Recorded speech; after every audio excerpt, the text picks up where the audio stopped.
So, hindi siya gawa-gawa lang para pagkaguluhan ng mga tao sa buong mundo.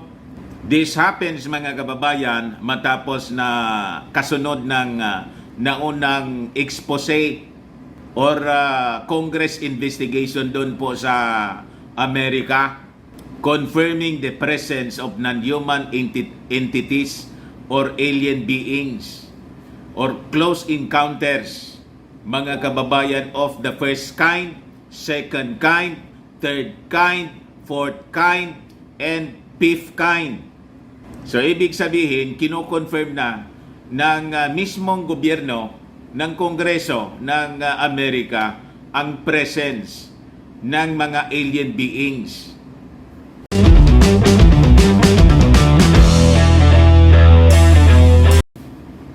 Yung mga aliens, mga kababayan, yung mga bangkay na mga aliens na ipresent sa Congress ng Mexico, last week yata yon. Yung binalita natin po dito sa ating programa, in-examine po, isinilalim sa X-ray examination. Confirm po na non-human entity talaga siya. Mga aliens talaga siya, mga kababayan. Sabi ko sa inyo, hindi lang po tayo yung nilalang dito sa universe. Siging hanap ng mga scientists ng evidence of life in space. Nandito na po sila. Bumisita na sila dito. Noon pag panahon, mga kababayan, wala pa yung tao. Nauna sila dito sa atin. Yan po ang sabi sa Bible yung mga powers and principalities, mga yudemono. Kung nagbasa yung mga scientists sana ng Bible, hindi na sila naghanap pa ng mga ebidensya. O ngayon po, ito na yung ebidensya. Pakita ko po sa inyo. O yan po yung present. Isa lang siya. Dalawa yan, mga kababayan. Pero ito yung isa ang in-examine, in-x-ray ng mga Mexican doctors, mga kababayan. Ayan po, kikita po ninyo. Matindi talaga pala niya, Mr. Maravillas. Sabi ko sa inyo, kung gusto ninyo ng totoong istorya, magbasa kayo ng Bible. Yung mga kahindik-hindik na mga nilalang, pagdating po ng tribulation period, yung ang makikita ng mga tao na maiiwan po dito after the rapture of the believers of the church. Grabe naman anya, Mr. Maravillas. Yun ang sabi sa Bible po But before kong ibigay sa inyo yung kwento, mga kababayan, click subscribe mo na dito sa ating YouTube channel and hit the notification bell para lagi kayong updated po sa mga kaganapan dito sa ating bansa, pati sa buong universe. Di ba? Like and share na rin po ninyo ng ating YouTube video. At saka po, wag na rin ninyo na skip yung mga commercial ads natin para tuloy-tuloy lang ang pag-unlad ng bagong Pilipinas. Ayos pa? Yan po ang balita. Basahin ko sa inyo. Mexican doctors conduct lab test on alien bodies. Hear what they found. Ayan po, in-x-ray nila, mga kababayan. Sabi dyan, mga kababayan, sa balita, according to report in the New York Post, Mexican doctors have conducted thorough examination on the remains referred to as non-human beings, hindi tao, which were presented to Mexico's Congress last week. So sabi diyan, mga kababayan, their findings presented on Jaime Maussan's YouTube channel during a live stream at the Nor Clinic revealed no evidence of any assembly or manipulation of the skulls.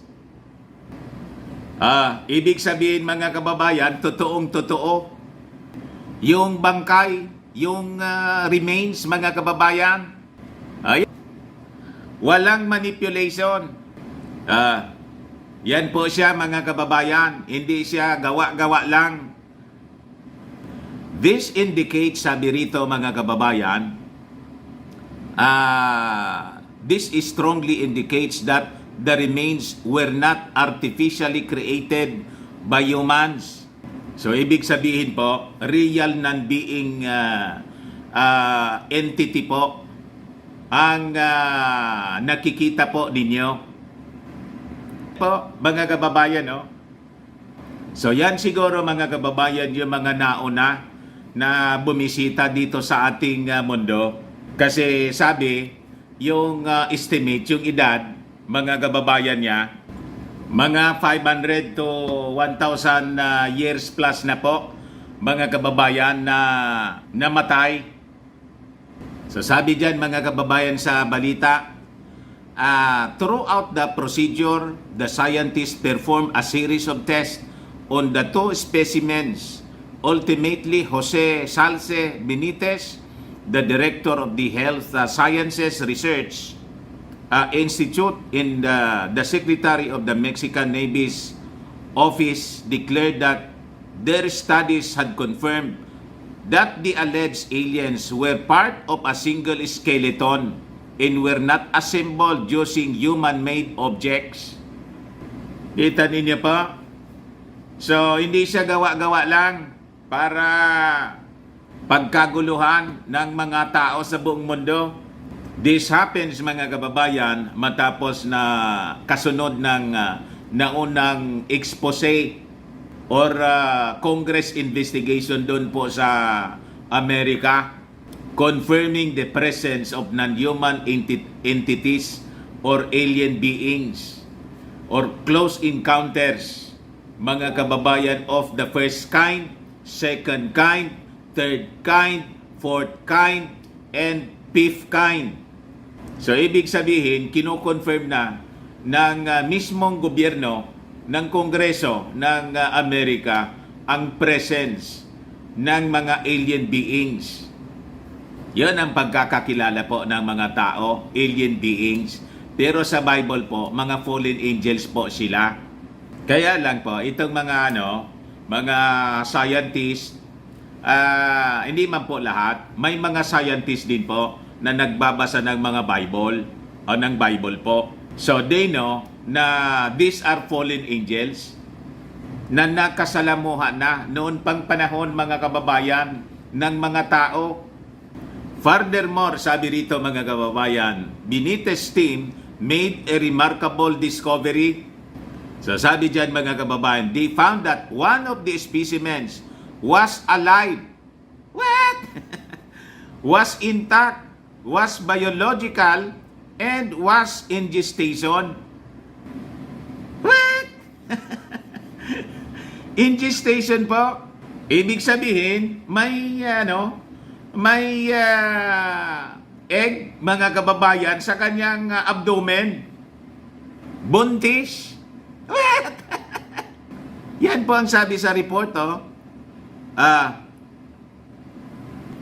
sabi dyan, this was evident from the presence of large lumps inside the alleged extraterrestrial's abdomen, which were suggested to be potentially eggs.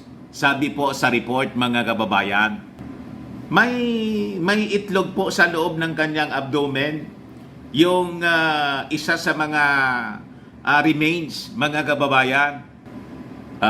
Yan po yung in-examine. Buntis yung isa. May itlog sa kanyang tiyan mga kababayan.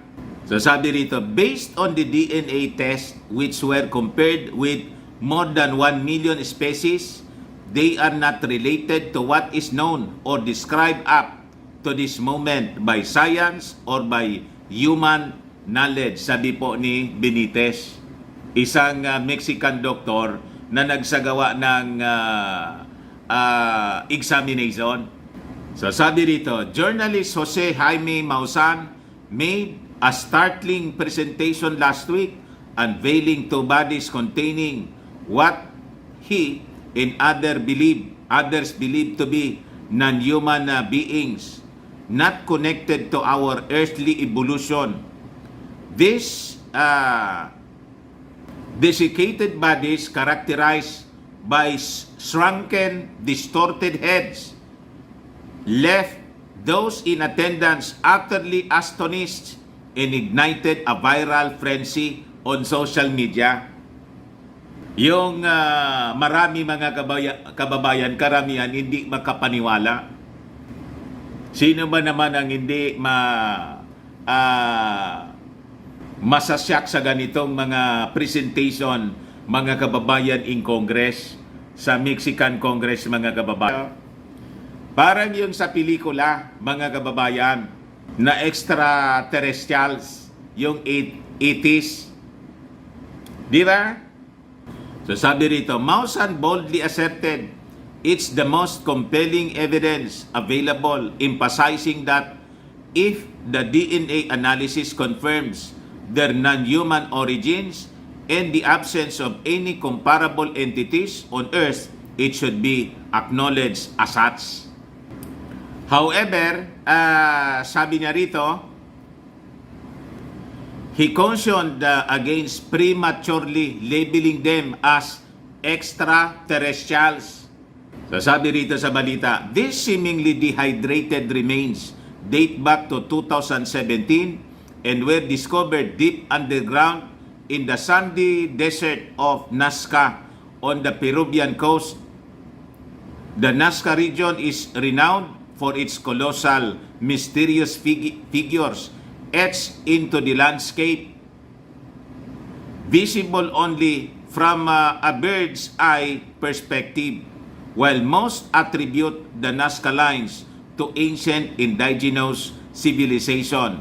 These formations have captivated the imaginations of many. Yan po mga kababayan, yung remains. Yan, mga kababayan, yung isinailalim sa sa examination in X-ray. Yan po yung viral reports tungkol sa alien. Isa totoo lang po, yung mga aliens hindi na po bago. Sa Bible, many times siya na binanggit, and these are fallen angels. The fallen angels of Satan. Yan ang totoo niyan. At may mga nilalang talaga ang Diyos, mga kababayan, di lang dito sa mundo, kundi in other universe. Mababasa natin yan, mga kababayan, sa Colossians chapter chapter 1 verse 16. Ipakita ko po sa inyo. Basahin natin. Yan pa Ano ang sabi diyan? For by Him all things were created that are in heaven and that are on earth, visible and invisible, whether thrones or dominions or principalities or powers. All things were created through Him and for Him. Di ba po malinaw, mga kababayan? Kaya yung mga scientists po, hanap ng evidence of life sa moon, sa Mars, kung saan-saan. Nagpapadala ng mga spacecraft para lang diskubrihin, mga kababayan, kung talagang may ebidensya ng buhay. Napakalinaw po yung sinabi sa Bible. Talagang may mga nilalang, mga kababayan, other than us. Hindi po tayo nag-iisa in the universe. Kaya lang, di po natin sila kaibigan. These are fallen angels. Pero may mga angels din po na mabubuti. Yung hindi na fall, yun ang magiging kasama ng ating Panginoong Hesukristo sa Kanya pong malapit ng pagbabalik. Kaya po, yung mga fallen angels ay busy na rin po. Di ba? They're working overtime using people at karamihan sa ginagamit po mga matatilinong tao para po linlangin ang mga tao sa buong mundo. Do not be deceived, mga kababayan. Itong mga sinasabing aliens po na nagpapakita sa mga tao ngayon, these are our enemies. At para hindi po tayo madaya, magbasa po tayo ng Bible and be saved. Yan po ang sikreto niyan. Ayun man lang po mga kababayan, baka lang gusto ninyo po itong itry. Firmax Firming and Lifting Cream, pinapahid po sa mga pulses in affected area. Mahinam po sa paninigas ng mga kaso-kasuan. Ito naman po Automax sa Region Serum. Sa mukha naman yung application. Anti-aging po siya. You will look 10 years younger than your age. Sa mga cancer patients naman po, baka lang gusto ninyo itong itry. Ning siya red mix fruit drink. Hindi man po siya gamot, food supplement siya. Kaya lang, gawa siya mga kababayan sa goji berry. Yung goji berry may anti-cancer properties. Ayos, o yung mga inquiries ninyo, dumiretso na lang kayo sa aming messenger sa Facebook para masagot namin agad. Ako po si Dante Maravillas. Bye-bye po. God bless.